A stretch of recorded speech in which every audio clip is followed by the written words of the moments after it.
Voyage to go, history. Life is a journey, being part of it is everything. Hello, my name is Jessica. Welcome to episode 22 of my historical travel podcast, Voyage to go, history, where I take you on the most adventurous journeys from the past that continue to shape our view of the world today. In this true story, 17-year-old German Georg Forster travels around the world with his father, a naturalist in the 18th century, aboard the sailing ship under the command of James Cook. Georg's travel narrative is written in the language of the 18th century. To make it more understandable, I have largely translated it into modern language. His knowledge is that of the late 18th century, so I will place some of his statements in context and provide additional information.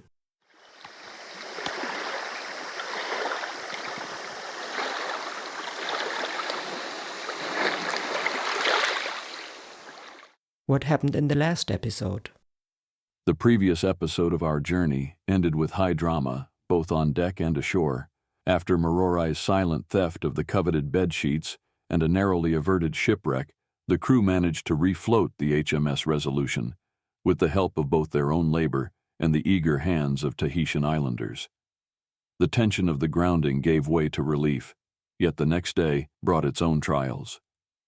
Georg and the others anchored in the picturesque harbor of Oaitapiha, where the tropical scenery filled them with new energy. Local canoes swarmed the ship, offering fruit and cloth in exchange for nails and glass beads. Yet not all guests came in goodwill. Some stole, prompting mild punishment. Later, the crew explored sacred sites, including the Marae no Ahitua, a stepped stone platform adorned with carved figures. In a nearby grove, they discovered tropical plants, birds, and fruits in abundance. But the peaceful atmosphere cracked when one of their Tahitian visitors, despite generous gifts, stole a knife and a spoon. When confronted, he dove into the sea, dodging musket fire and escaping to shore. Only the thunder of a cannon brought the confrontation to an end, leaving the crew with captured canoes, a shaken peace, and questions about what the next encounter with the elusive King Ahiatua might bring.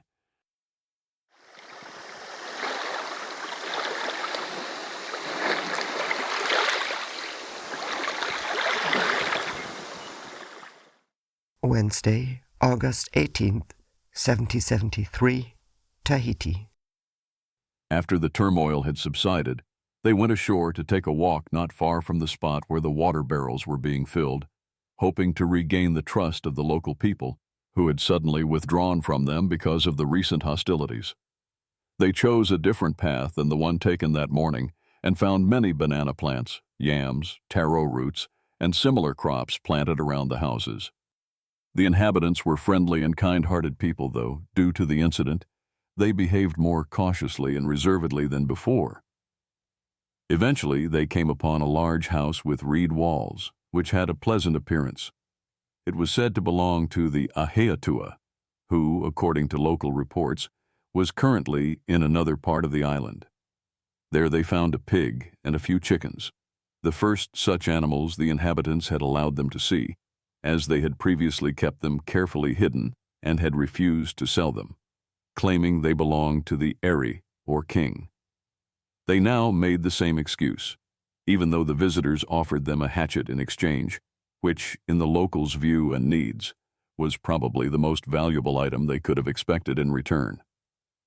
After a short stay, they returned the same way they had come and brought a small collection of new plants back to the ship. At sunset, a boat was sent out beyond the harbor to bury a Marine named Isaac Taylor at sea. He had died that morning after a long illness. Since leaving England, he had continuously suffered from fever, consumption, and asthma. These ailments had steadily worsened and eventually turned into dropsy, which brought his life to an end. All the other men on board were now in good health except for one, who, due to a body constitution prone to scurvy, became bedridden again every time they put to sea and could barely be kept alive, even though he was constantly treated with the most effective preventive remedies and nourishing food. However, even this man, just like the men suffering from scurvy aboard the Adventure, recovered remarkably quickly, simply by walking along the shore and by eating a daily diet of fresh greens. Early the next morning, several islanders came in a canoe and asked for the return of the two large ones that had been taken from them the day before. Since Captain Cook had realized that trade had stalled because of the previous day's incident, no one had come aboard the ship since, and only a few had approached the watering place, he immediately had the canoes returned to them in order to re-establish good relations with the locals as quickly as possible. Although this gesture of fairness didn't have an immediate effect, as the officers might have hoped, its success didn't take long to appear either, for within 2 or 3 days, trade was fully restored to its former state. After these preparations for peace, they went ashore to collect plants. A strong rain shower during the previous night had noticeably cooled the air, making their walk very pleasant, as the sun's heat didn't gain strength as early as usual. The whole land had been beautified by the rain. Trees and plants seemed newly revived, and in the forests, the refreshed earth released a pleasant scent. A multitude of small birds greeted them with sweet morning songs, which they had never before heard in full choruses, perhaps because they had never gone out this early, or perhaps because the morning was particularly beautiful. They had hardly walked a few hundred paces when a loud knocking arose in the woods, as if carpenters were at work. Curious, they followed the sound and finally came to a small shed where 5 or 6 women sat on either side of a long rectangular beam, beating the fibrous bark of the mulberry tree to make cloth. The tool they used was a narrow, 4-sided piece of wood, with parallel grooves carved along each side, the grooves becoming deeper and closer together on each successive face of the hammer. The women paused their work so the observers could examine the bark, hammers, and beam. They also showed them a type of gluey water in a coconut shell, with which they moistened the bark while working to bind the individual pieces into a continuous mass. This glue, as far as they could understand, was made from hibiscus esculentus and was essential to the process, as the pieces of cloth often reached 180 to 270 centimeters, 6 to 9 feet, in width, and up to 45 meters, 150 feet, in length, though they were composed entirely of small, separate pieces of bark beaten together. Only bark from young trees could be used for this process. Therefore, not a single old trunk was found in the Tahitians' mulberry plantations. As soon as a tree reached about the thickness of a thumb, roughly 2 years of age, it was cut down. Yet this frequent and early harvesting did not threaten the supply, for new shoots would sprout from the root as soon as the trunk was felled. If allowed to flower and fruit, the tree's rapid growth might well have enabled it to spread across the entire land. The locals cultivated these trees to grow as straight and tall as possible, permitting no branches below the crown so that the bark would remain smooth and produce long strips when peeled. However, the Europeans still did not know how the bark was treated before being brought under the hammer. The women they encountered working at this task wore nothing but ragged, dirty cloth remnants. The demanding nature of their labor was obvious from the thick, calloused skin on their hands. The explorers then continued along their path and soon entered a narrow valley. Near a dwelling they passed, a well-mannered Tahitian man lay resting in the shade and invited the newcomers to join him. When the host saw they were inclined to accept, he spread banana leaves over a stone-paved area in front of his home and placed a small breadfruit wood chair there, offering the most distinguished-looking visitor a seat. Once the remaining Europeans had sat down in the grass, their kind host went into the house and returned with a generous helping of baked breadfruit, which he laid out on the banana leaves. He next brought a basket filled with vai, Tahitian apples of the spondeous variety, tasting much like pineapples, and invited the guests to enjoy the meal. The food delighted the entire group. The morning walk and the refreshing coastal air had sharpened their appetites, and the ripe fruits proved truly excellent. They found the Tahitian way of preparing breadfruit much better than their own method of boiling. The Tahitians baked it underground with hot stones. That way, all the juice stayed inside and thickened through the heat. When boiled, the fruit soaked up too much water. A lot of flavor and juice got lost. To finish the meal, the host brought 5 coconuts. He opened them in a simple way by tearing off the outer fibers with his teeth. He poured the cool, clear juice into a clean shell of a ripe coconut. Then he handed it to each of them, one after the other. The local people had always been kind and friendly. Sometimes, when asked, they traded coconuts and other fruit for glass beads. But none had been so unselfish and truly hospitable as this man. He offered more than anyone else during their short stay. They felt it was only right to reward him. They gave him the best things they had with them. It was a handful of clear glass beads and some nails. He was very happy and completely satisfied. Rested and refreshed, they now left this peaceful place of patriarchal hospitality and continued further inland. They didn't mind that, among the large group of islanders who followed, many seemed displeased by this. However, this discontent caused no harm beyond reducing their entourage, as most now returned to their homes, something they accepted without concern. The few who remained took on the role of guides, and the group soon reached the end of the valley. There, the islanders' huts and plantations ended, and the hills rose before them. A well-trodden footpath, shaded in parts by tall trees, led them through dense thickets. In the most overgrown areas, which they searched thoroughly, they found several plants and some birds still unknown to the scientists. With this modest reward for their effort, they returned to the shore, to the clear relief of their Polynesian companions. At the trading post near the beach, they met a large gathering of islanders and saw that their crew had collected plenty of edos and other crops, but only a few breadfruits. The shortage of the latter was due to the late season, when only a few trees still bore ripe fruit, while most were already budding for the next harvest. The intense heat drove them to bathe, and an arm of the nearby river formed a deep, wide pool that offered the perfect spot. After cooling off in the fresh water, the naturalists returned to the ship for lunch. In the afternoon, it became very rainy and stormy. The wind drove the Adventure from its anchor, but the quick and skillful actions of the crew soon brought her back to her former position.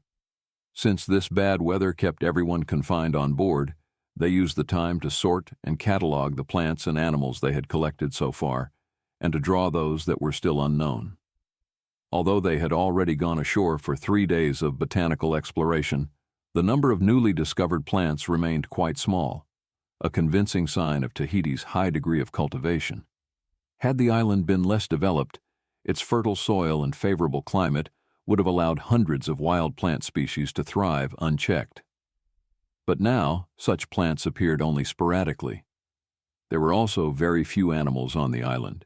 Tahiti was not only small in size, but also extremely isolated from any mainland.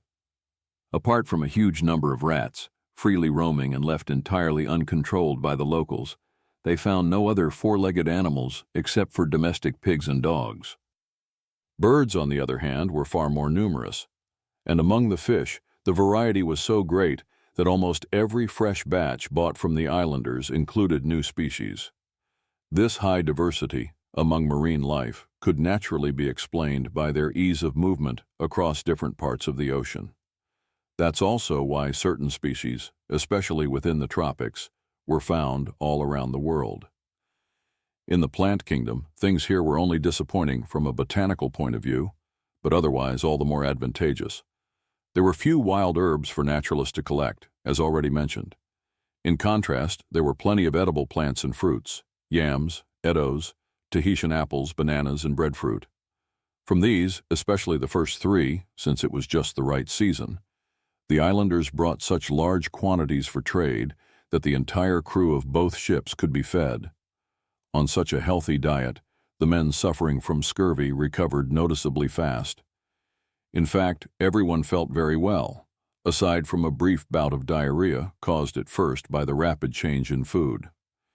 The only thing still missing was fresh pork, which they missed all the more because they had seen many pigs during their walks, although the locals always made an effort to hide them. To that end, the animals were locked in small pens, built low to the ground and flat-roofed with planks, so that a kind of platform formed on which the locals sat or lay down themselves. They tried everything they could think of to persuade the islanders to sell some pigs. They offered axes, shirts, and other goods that were highly valued on the island. but it was all in vain. The islanders insisted the pigs belonged to the Eri, or king. Instead of accepting this answer and acknowledging the goodwill of the people, who, even if they refused pork, still provided other food that had brought about the recovery of the sick and refreshed the entire crew, some men aboard suggested taking enough pigs by force and afterward offering as many European goods as they thought the stolen livestock might be worth. But such an approach would have been tyrannical, pure selfishness in the most despicable form, and so the proposal was rejected with the contempt and anger it deserved. Their collection of natural specimens was still so small that drawing and describing them gave the naturalists little work, so they still had plenty of free time each day to go ashore again, both to search for more and to study the character, customs, and current condition of the inhabitants more closely. On the 20th, Georg took a midday walk with several officers toward the eastern point of the harbor. Along the way, they came upon a stream that was too wide and deep to wade through, so they ventured to cross it in a local canoe and managed to reach the other side safely. On the far bank, a fairly large building shimmered through the bushes. As the group approached, they saw a spread of fine Tahitian cloth laid out on the grass, which the islanders said had just been washed in the river. Hanging nearby on a pole was a semicircular breastplate made of coconut fibers, woven like basketry. The outer surface was decorated with glossy blue-green pigeon feathers and 3 arched rows of shark teeth. Georg asked whether this armor was for sale. The answer was no, so it was probably just hanging there to air out. A middle-aged man resting in the hut invited the visitors to sit with him. As soon as they did, he examined Georg's clothing with keen interest. The man had very long fingernails, which he seemed proud of. Georg quickly understood this as a sign of status. Only those who didn't work could grow their nails so long. The same custom existed in China, and the Chinese were equally proud of it. In different corners of the hut, men and women sat separately, each group eating their midday meal of breadfruit and bananas. Each group appeared to want the newcomers to join them. It struck Georg as peculiar that men and women here had to eat apart. Yet neither he nor Captain Cook on the earlier voyage had been able to discover the reason for this custom. After they left the hut, they passed through a fragrant thicket and arrived at another dwelling. There they found Otai with his wife and children, as well as his 2 sisters, Maroya and Marorai. The officer who had lost his bed sheets was with them. He thought it useless to ask about them, and instead tried to win back the girl's affection with new gifts. He offered her plenty of glass beads, nails, and other small items. Marorai accepted the presents kindly enough, but remained unmoved by even the most passionate advances. It seemed the bedsheets had been her true desire, the one thing for which she would have given in to him. Since she now likely had them, nothing else appeared tempting enough to accept a lover she would have only briefly. That was how Georg and the others interpreted her behavior. Furthermore, she came from a respected family. During Captain Cook's previous long stay on the island, there had been few, if any, cases of women from higher status lowering themselves in such a way. They couldn't stay long with the family this time, as the day was already drawing to a close. By the time the men returned to the shore, their boats had already gone back to the ship. Georg didn't hesitate. He quickly struck a deal with one of the islanders to take him back in a canoe for a single glass bead, the last one he had left from that day's walk. And so, despite the flimsy vessel having no outrigger, Georg reached the ship safely. At daybreak, the explorers went ashore again and headed east once more. The closer the men got to the eastern tip of Itapieha Bay, the broader the plain became. The plantations of breadfruit and coconut trees, banana plants, and other crops, already showing signs of the upcoming harvest, grew ever more impressive. The number of houses also increased in this area, and many appeared cleaner and more recently built than those near the anchorage. In one of these reed-walled houses, they saw large bundles of cloth and several breastplate cases hanging from the rafters. All of this, including the house itself, belonged to the king, Ahiatua. They walked about 3.2 kilometers, 2 miles, through charming woods and breadfruit groves, watching the people return to their daily work. In particular, they could hear the steady tapping of bark cloth makers. Still, one should not think the locals were driven to constant work by poverty or need. Wherever Georg and his companions went, large groups soon gathered around them and followed them throughout the day. Some even skipped lunch to keep up. Of course, not all followed purely out of curiosity. While their behavior was always kind, friendly, and helpful, many of the islanders looked for chances to sneak away with small objects, and they were very good at it. If someone smiled at them or greeted them warmly, some islanders took it as the perfect moment to plead for a gift and called out, "Taiopo," meaning friend, a little bead. Whether or not Georg and the others gave in to the request, it never changed the locals' attitude. They remained cheerful and friendly either way. If too many requests came at once, the men mocked the childish begging by repeating it in the same tone, which always sparked loud laughter among the crowd. The Tahitians usually spoke very loudly among themselves, and the strangers were often the main topic of conversation. Every newcomer who joined the group was told their names, shortened into simpler forms, using mainly vowels and soft consonants, and heard what the visitors had done or said all morning. The islanders' first request was usually for the crew to fire a gun. The visitors agreed, on the condition that someone could point out a bird as a target. Often, however, this put the Europeans in an awkward spot. The birds the Tahitians pointed to were sometimes 400 to 500 paces away, about 300 to 380 meters, or 985 to 1,250 feet. The locals didn't know that firearms were only effective at certain distances. Since the men didn't think it wise to reveal that limitation, they usually pretended not to see the bird clearly until they had moved close enough to get a good shot. The first gunfire always caused a stir. Some islanders threw themselves flat on the ground or ran back about 15 meters, 50 feet, before Georg and the other sailors could calm them with reassuring words, or until bolder locals retrieved the bird that had been shot. Soon the Tahitians got more used to the noise. Although they still flinched every time a shot was fired, they no longer reacted with open fear.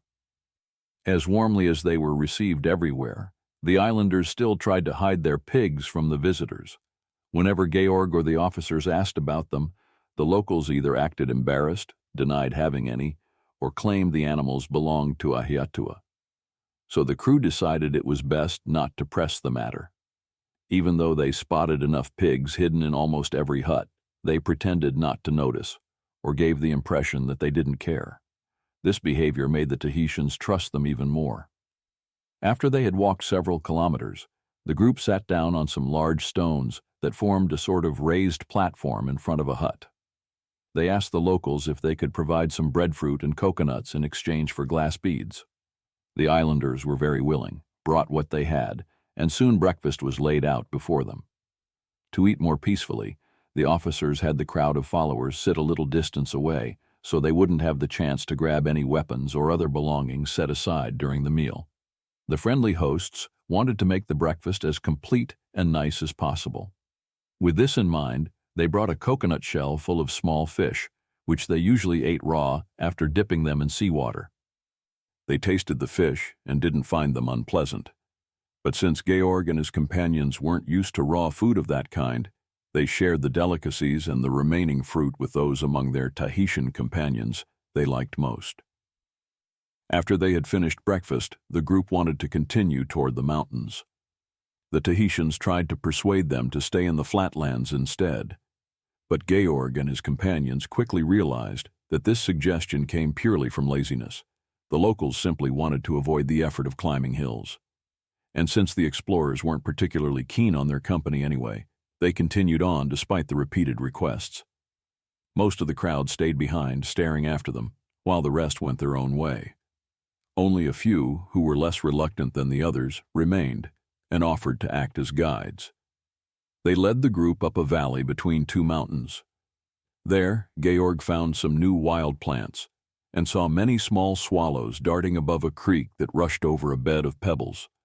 Following the stream's winding banks uphill, they came to a sheer rock face covered in fragrant bushes. From the cliff, a crystal-clear column of water plunged into a smooth, clear pool whose charming banks were lined with colorful flowers. It was one of the most beautiful places Georg had ever seen. No poet could describe it more perfectly. From up there they looked down on the fertile, cultivated plain, and beyond it, out over the vast blue ocean. The trees stretched their leafy branches over the pool and offered cool shade. A gentle breeze passed across the water and softened the day's heat even more.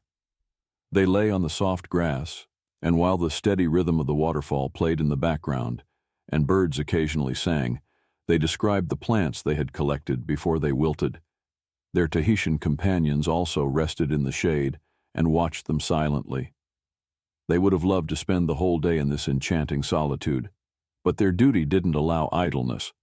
So, once their work was done, they took one last look at the romantic landscape and returned to the plain. There they met a large group of islanders who were accompanying Mr. Hodges and Mr. Grindal, and they joined them. Mr. Hodges had given his drawing portfolio to a young boy of remarkably graceful appearance, who showed a special affection toward him.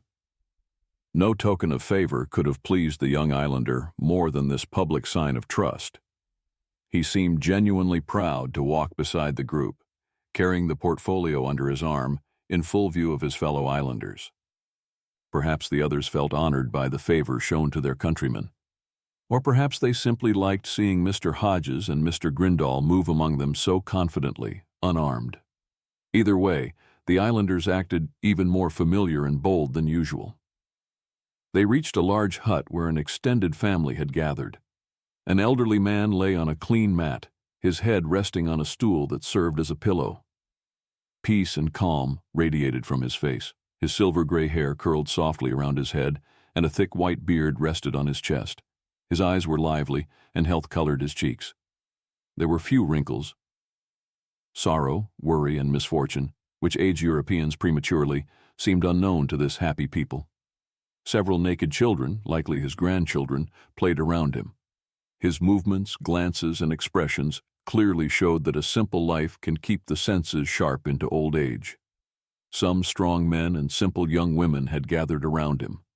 When the visitors entered, it seemed the family had just finished a modest meal and was deep in friendly conversation. They asked the newcomers to join them on the mats. Georg and the others didn't need to be asked twice. The islanders seemed to have never seen Europeans up close. They immediately began inspecting the strangers' clothes and weapons, but their flighty curiosity meant they didn't linger long on any one item. They admired the foreigner's skin, shook their hands, and seemed puzzled by the lack of tattoos or long fingernails. They asked for their names and took great joy in repeating them, though the Tahitian pronunciation distorted the names beyond recognition. Forster became Matara. Hodges turned into Oreo. Grindal was Torino. Sparman became Pamani. And Georg's name was changed into Teori. Georg preferred to be called by this first name, in contrast to his father.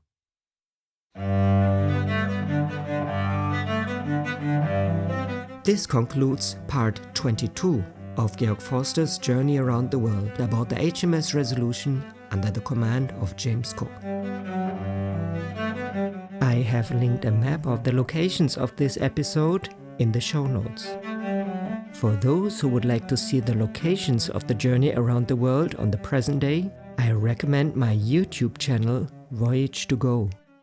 There, I visit the places from Georg Forster's travel narrative and try to uncover traces and connections between today and the past. So that was episode 22 of our journey around the world, with Georg Forster, Captain Cook and the HMS Resolution, on which we will continue our travels together in the coming weeks. I hope we can travel a little further together, because life is a journey, being part of it is everything.